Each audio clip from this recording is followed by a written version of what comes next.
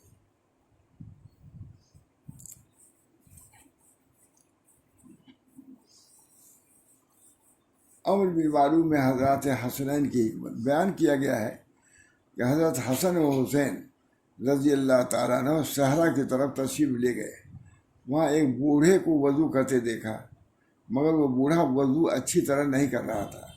ان دونوں حضرات نے باہم مشورہ کیا کہ ایک شخص بوڑھا ہو گیا ہے، ہم لوگ کیسے اسے کہیں کہ تم وضو ٹھیک نہیں کرتے، شاید اس کی وجہ سے ناراض ہو جائے۔ یہ حضرت نے سنایا تھا، کتاب احتساب کتاب اس کو۔ بس حضرات حسن و حسین نے اس بات پہ اتفاق کیا کہ ہم لوگ اس کے پاس چلیں تاکہ وضو کرنے کا طریقہ سیکھیں۔ یعنی اس سے کہنا بوڑھا آدمی ناخوش ہو جائے گا، ہم ہی لوگ چلیں کہ وضو کا ڈھنگ سکھا دیجیے۔ جہاں سے دونوں اس بوڑھے کے پاس گئے اور کہا اے شیخ، ہماری طرح نظر کیجیے کہ ہم میں سے کون اچھا وضو کرتا ہے۔ اس کے بعد دونوں نے اس کے سامنے وضو کیا، اور وہ شیخ دونوں کی طرف دیکھ رہا تھا۔ جب وضو کر چکے تو شیخ نے کہا کہ تم دونوں اچھی طرح وضو کرتے ہو، میں ہی اچھی طرح وضو نہیں کر پاتا، اب میں نے تم دونوں سے وضو سیکھ لیا۔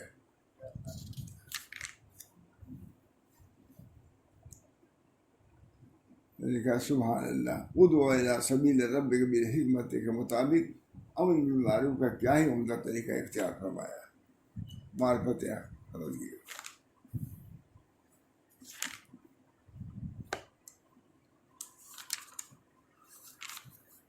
اب بھائی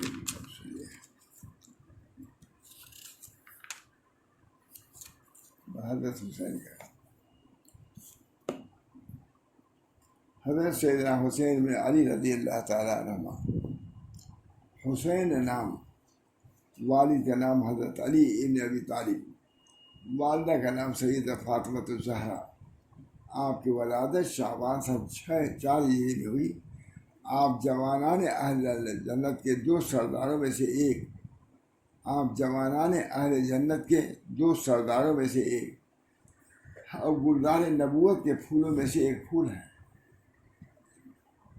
وہاں بھی صاحب نے لکھا ہے آپ جوانان اہل جنت کے 2 سرداروں میں سے ایک اور گلزار نبوت کے پھولوں میں سے ایک پھول ہیں. آپ کی ذات گرامی فضائل اخلاق کا مجموعہ تھی. بس کسی نے یہ بھی لکھا ہے، اسے سنا رہا ہوں. اب کیا کہوں کہ کچھ ضدی تھے، یہ لکھا حضرت حسین کے بدلے لکھا. کوئی لوگ بڑھے جنہوں کے لیے صاف دین کے بارے میں اسی وقت سنا رہا ہوں. ضدی تھے، حضرت حسین ضدی تھے. ضدی کا لفظ میں نے خود سنا. اللہ علیہ. دیکھیے آپ کی ذات گرامی اور غالباً وہاں سے آدمی کے جملے. آپ کی ذات گرامی فضائل اخلاق کا مجموعہ تھی. ارباب سیر لکھتے ہیں کہ کان حسین رضی اللہ تعالیٰ عنہ کثیر الصلاۃ و صوم و حج و صدقہ و افعال خیر جمیعہ. حضرت حسین رضی اللہ تعالیٰ عنہ بڑے نمازی تھے. پہلی صفت یہ بیان کی ہے نماز کی صفت، یعنی کہ ہم نماز سے ہم کو نماز کی کیا ضرورت ہے، بخشوا دیں گے. حضور نے فرمایا اے فاطمہ اپنے کو آگ سے بچاؤ، ہے کہ بہت مشہور. اے فاطمہ اپنے کو آگ سے بچاؤ، تمہارا باپ کچھ کام نہیں آئے گا. یہ سب چیزیں بھول رہے ہیں ہم لوگ. اللہ تعالیٰ ہم سب لوگ. کان الحسین رضی اللہ تعالیٰ عنہ کثیر الصلاۃ و صوم و حج و صدقہ و افعال خیر جمیعا. یعنی حضرت حسین رضی اللہ تعالیٰ عنہ بڑے نمازی، بڑے روزے دار، بہت حج کرنے والے، بڑے صدقہ دینے والے، تمام اعمال حسنہ کو کثرت سے کرنے والے تھے. باہر لکھا بھی بہت. بچپن میں آپ کی تعلیم و تربیت کا خود صاحب شریعت نبی رحمت علیہ الصلاۃ والسلام نے فرمائی تھی. تربیت ان کی حضور نے فرمائی دونوں. اسی اس کا یہ اثر تھا کہ آپ بکثرت نمازیں پڑھتے تھے. آپ بکثرت نمازیں، روزہ بھی کثرت کے ساتھ رکھتے تھے. تمام ارباب سحر آپ کے کثرت سیام پر متفق ہیں، سب کرتے بہت کافی روزہ رکھتے. حج بھی بکثرت کرتے تھے اور اکثر پیادہ حج کو گئے. کوئی پہنچ سکتا ہوں صاحب بھی حضرت حسین. مالی اعتبار سے آپ کو اللہ تعالیٰ نے جیسے فارغ الباری عطا فرمائی تھی، اسی فیادی سے آپ اللہ تعالیٰ کی راہ میں خرچ کرتے تھے اور انفاق فی سبیل اللہ پر بھرپور عمل کرتے تھے، جس کی تعلیم قرآن و حدیث میں موجود ہے. سکینت اور وقار آپ کا خاص وصف تھا. آپ کی مجلس وقار و متانت کا مرقع ہوتی تھی، لیکن اس وقار و مسرت کے باوجود تمکنت و خود پسندی نہیں تھی. تمکنت و خود پسندی نہیں، تواضع انکسار کے ساتھ. کوئی آیا بیٹھایا، اس کو اچھی بات کیا، نرم بات کیا، دیکھیں اس وقار و مسرت کے باوجود تمکنت و خود پسندی مطلق نہ تھی، اور آپ حد درجہ خاکسار اور متواضع تھے. حد درجہ خاکسار اور متواضع تھے. ادنا شخص سے بے تکلم ملتے تھے. سیرت سلف یہ نہیں، سیرت سلف والا نہیں، یہ بھی سیرت سلف حضور کے نواسے. اب کسی کا نواسا ہو جاتا ہے بس سمجھتا ہے کہ سب ہمارے تابع ہیں.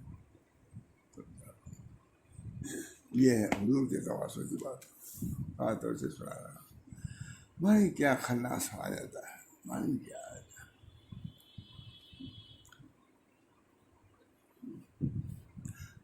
ادنا ادنا سے بے تکلف ملتے تھے. ایک مرتبہ کسی طرف جا رہے تھے، راستے میں کچھ فقراء کھانا کھا رہے تھے. حضرت حسین کو دیکھ کر انہیں بھی مدعو کیا. ان کی دسترخوان پر آپ فوراً سواری سے اتر پڑے اور ان لوگوں کے ساتھ راستے میں کھانے میں شریک ہو گئے.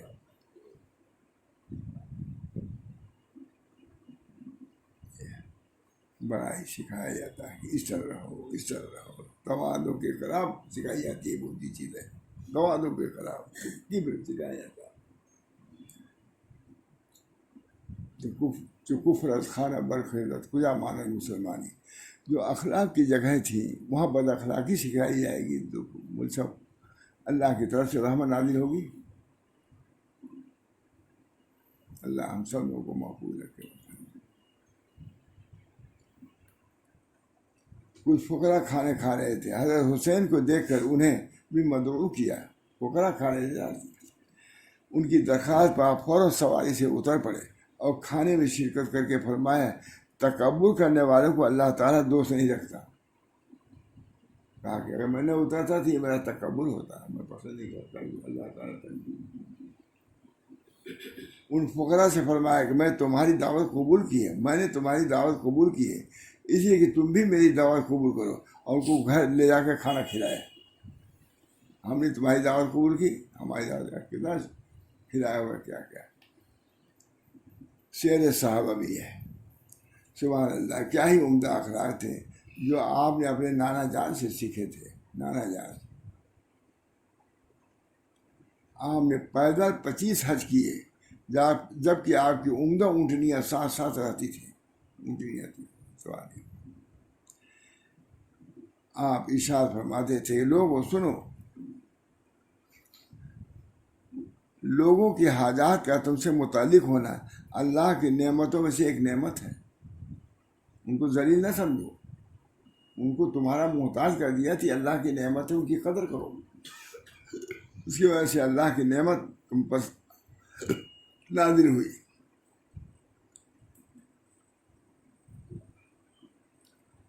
آپ فرماتے تھے کہ سنو، لوگوں کے حاجات کا تم سے متعلق ہونا اللہ کی نعمتوں میں سے ایک نعمت ہے.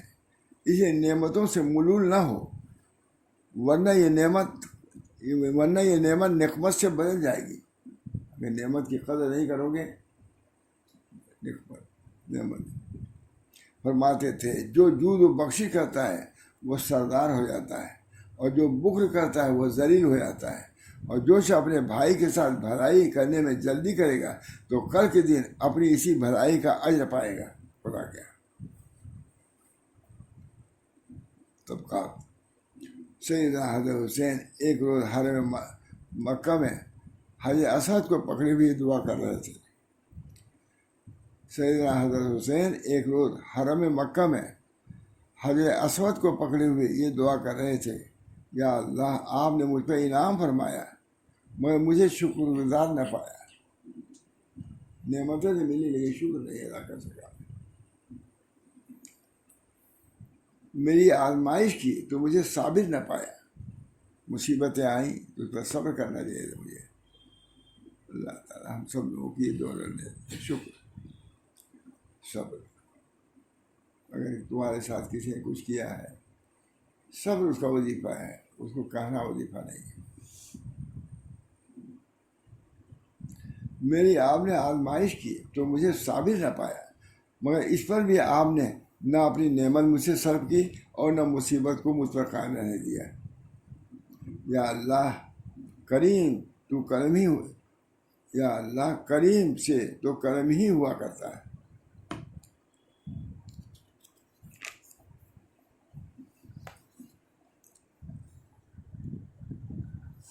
حضرت معاذ سید الحسن ندوی اپنی شہر آفاق کتاب مرتضیٰ میں شہادت حسین سے پہلے یہ کچھ واقعات نقل کرنے کے بعد یوں رقم دراز ہے. جمعہ کے دن صبح کی نماز حضرت حسین نے ادا کیا. علی نے لیکن خود تھے خاندان نبوت کے چشم چراغ. جمعہ کے دن صبح کی نماز حضرت حسین رضی اللہ تعالیٰ نے ادا کی۔ بعض روایتوں میں کہ سنیچر کا دن تھا اور یہ عاشورہ کا دن تھا، جمعہ کا دن اور عاشورہ کا دن۔ آپ کے ساتھیوں میں 32 سوار اور 40 پیادہ تھے۔ حضرت حسین رضی اللہ تعالیٰ اپنے گھوڑے پر سوار ہوئے اور قرآن کریم اپنے سامنے رکھا، اور آپ کے صاحبزادے علی بن حسین زین العابدین جو بیمار اور کمزور تھے وہ بھی جنگ لڑنے کے لیے تیار تھے۔ حضرت حسین لوگوں کو یاد دلانے لگے کہ وہ کون ہیں۔ حضرت حسین لوگوں کو یاد دلانے لگے کہ وہ کون ہیں، کس کے نواسے ہیں، کس کے بیٹے ہیں، ان کی کیا حیثیت و مقام ہے۔ وہ فرماتے تھے کہ لوگوں اپنے دلوں کو ٹٹولو، اپنی ضمیر سے پوچھو کیا مجھ جیسے شخص سے جنگ کرنا جبکہ میں تمہارے نبی کا نواسا ہوں درست ہے؟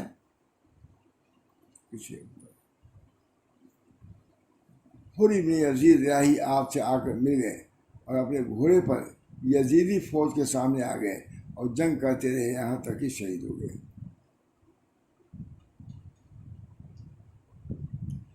گھوڑے پر یزیدی فوج کے سامنے آ گئے اور جنگ۔ اس اثنا میں سمر کھڑا ہوا، آگے بڑھا، حضرت حسین کے رفقا پر حملے کرنا شروع کر دیا۔ آپ کے ساتھی تنہا یا دو آپ کے سامنے جنگ کرتے رہے اور آپ ان کے لیے دعا کرتے رہے۔ آپ فرماتے جزاکم اللہ احسن جزاء المتقین۔ وہ لوگ آپ کے سامنے جنگ کر کے ختم ہو گئے سب۔ حضرت علی ابن ابی طالب کے فرزندوں اور حضرت حسین کے بھائیوں میں سے بہت سے لوگ شہید ہو گئے۔ دعا کر دی۔ شمر نے آواز دی کہ اب حضرت حسین کا کام تمام کرنے میں کیا انتظار ہے۔ چنانچہ آپ کی طرف ذرا ابن شریک تمیمی بڑھا اور آپ کے شان مبارک پر وار کیا۔ پھر سنان ابن انس ابن عمری نخعی نے نیزہ چلایا اور گھوڑے سے اتر کر سر مبارک تن سے جدا کر دیا اور اس کو خولی کی طرف پھینک دیا۔ ابو مخلف کا بیان ہے کہ حضرت حسین کی شہادت کے بعد ان کے جسم اطہر کو دیکھا تو اس پر 33 نشان نیزوں کے اور 34 نشانات دوسرے ضربوں کے لگے ہوئے تھے۔ دیکھا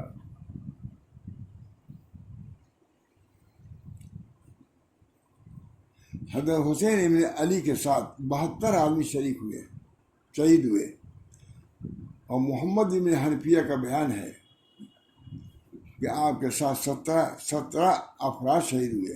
وہ سب حضرت سیدہ فاطمہ کی اولاد تھی۔ اس میں نے فاطمہ کا ذکر کیا ہے۔ کتنی نازنین تھی، کیسی دلاری پیاری تھی، ان کے 17 آدمی، اسی کو سنا میں نے پہلے ہو گیا۔ وہ سب حضرت سیدہ فاطمہ کی اولاد تھے۔ انا للہ و انا الیہ راجعون۔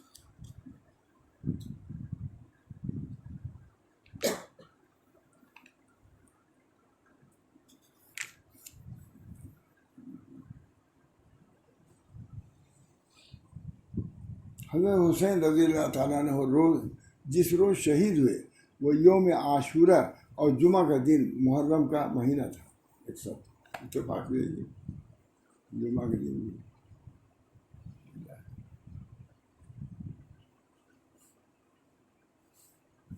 رضی اللہ تعالیٰ عنہ نور اللہ مراد۔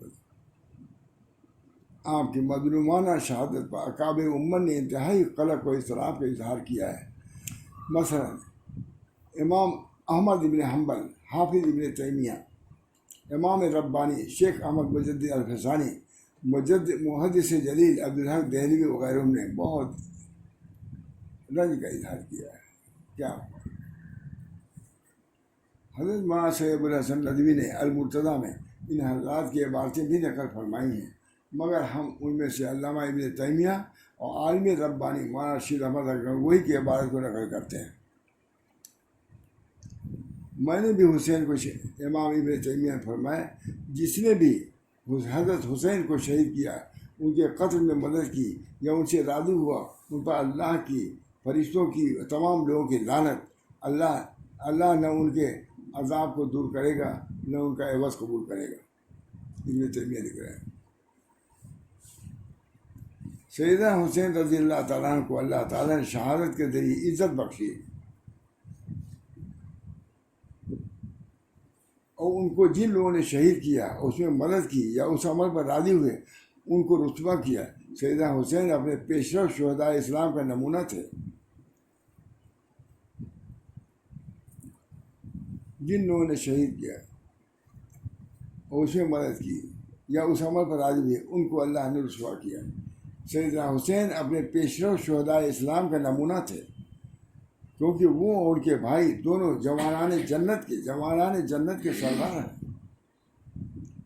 ان دونوں کی تربیت اسلام کے عین عروج کے زمانے میں ہوئی ہے، تربیت ہوئی ہے، حضور نے کیا۔ ان دونوں کی ہجرت اللہ کے دین کے راہ میں اذیت اور اس پر صبر کا وہ حصہ نہیں ملا تھا جو ان کے خانوادہ عالی کے دوسرے افراد کو مل چکا تھا۔ اللہ تعالیٰ نے شہادت سے سرفراز کر کے ان دونوں کی عزت اور توقیر کو بڑھا دیا۔ شہادت سے ہوئی کہ نعمت میں پڑے ہوئے تھے، کہ جو چیز ان کو ملی تھی اس طریقے سے اللہ تعالیٰ نے پورا کر کے جنت جوانان جنت کا سردار بنا دیا۔ شہادت سرفراز کر کے ان دونوں کی عزت و توقیر کو یہاں تک پہنچا دیا، ان کے درجات بلند کیے۔ ان کی شہادت ایک انتہائی دردناک حادثہ ہے۔ اللہ سبحانہ تعالیٰ نے مصیبت کے موقع پر انا للہ و انا الیہ راجعون پڑھنے کی تعلیم فرمائی ہے۔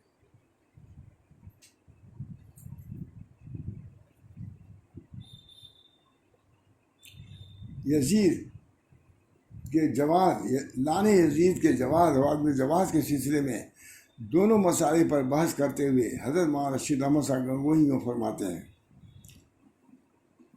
بس جواز لعن و عدم جواز کا مدار تاریخ پر ہے، ہم مقلدین کو احتیاط سکوت میں ہے۔ کیونکہ لعن کے بارے میں کہیں لعنت، کیونکہ اگر لعن جائز ہے تو لعن نہ کرنے میں کوئی حرج نہیں ہے۔ لعن نہ فرض ہے، نہ واجب، نہ سنت، نہ مستحب، محض مباح ہے، اور جو وہ محل نہیں ہے تو وہ خود مبتلا ہونا معصیت کا اچھا نہیں ہے۔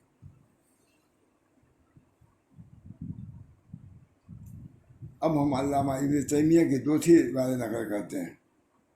اس تقدیر کا راز، اس کی حکمت کیا ہو سکتی ہے جو ایک علم انگیز واقعے کے لیے راہ بتاتی آ رہی ہے۔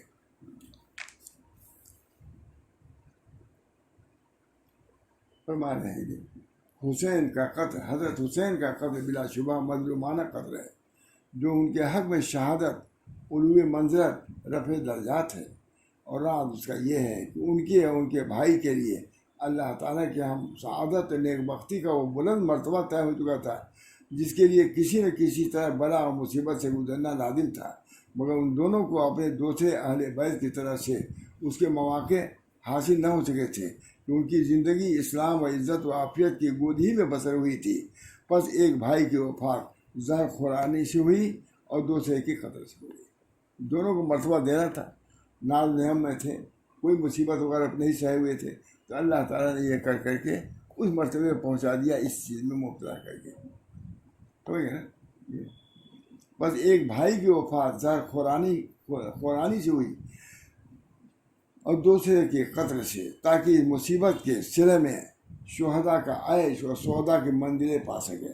منہاج السنہ میں لکھ رہے ہیں گویا حضرت حسین کا کچھ نہ سمجھ میں آنے والا سفر ہو، یا ابن زیاد کا اس سے بھی زیادہ ناقابل فہم رویہ ہو، دونوں تقدیر الہی کے ایک منصوبے کا کرشمہ تھے جو پہلے سے طے ہو چکا تھا۔ اللہ کا بہت اچھا فیصلہ کر دیا، تقدیر الہی کا فیصلہ کر دیا بس۔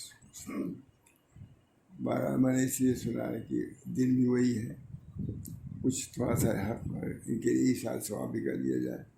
اللہ تعالیٰ ہم سب کو، اور یہ دن ظاہر ہے کہ بہت سی نعمتوں کے ورود کا بھی دن ہے، بہت سی چیزیں کشی نوح ہے، سب جانتے ہی ہیں۔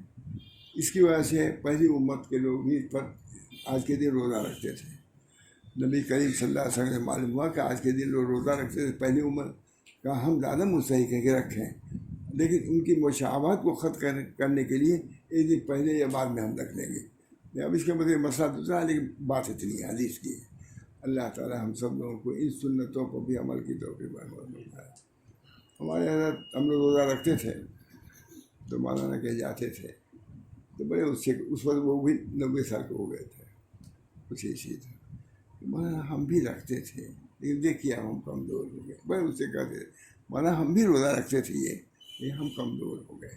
بہرحال اللہ تعالیٰ ہم سب لوگوں کو سنت نبوی پر زندہ رہنے مرنے کی توفیق رحمت فرمائے.